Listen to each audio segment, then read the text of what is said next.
Aujourd'hui, nous allons étudier le schéma narratif. Qu'est-ce que c'est? Eh bien, c'est en fait le déroulement des principales étapes d'un récit.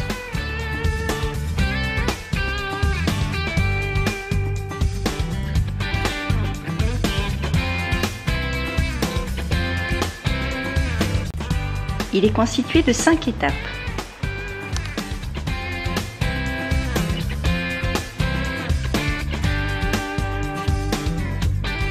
La première étape s'appelle la situation initiale. On y trouve la présentation des personnages, le contexte, le lieu et le moment du récit. C'est-à-dire que cette première partie qui commence votre histoire répond aux questions qui, quoi, où et quand. Puis un événement va venir perturber la situation initiale. C'est la deuxième étape qui s'appelle l'élément perturbateur.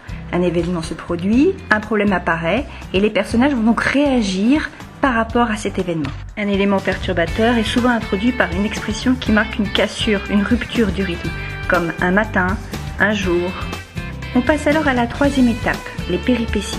Ce sont donc les différentes actions que les personnages vont mener, leurs aventures, en réaction à l'élément perturbateur.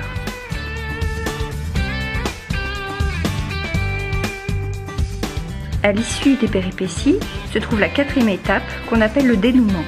Le personnage parvient alors à trouver une solution au problème qui avait été introduit au moment de l'élément perturbateur.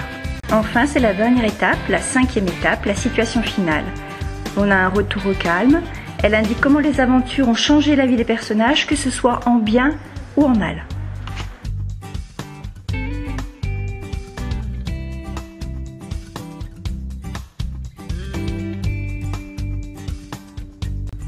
Si nous voulons récapituler, le schéma narratif structure donc le récit.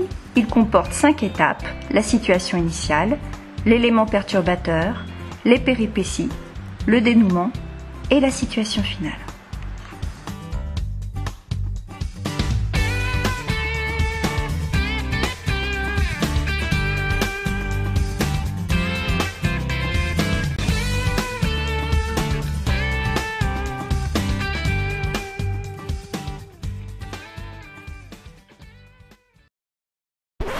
Created using Powtoon.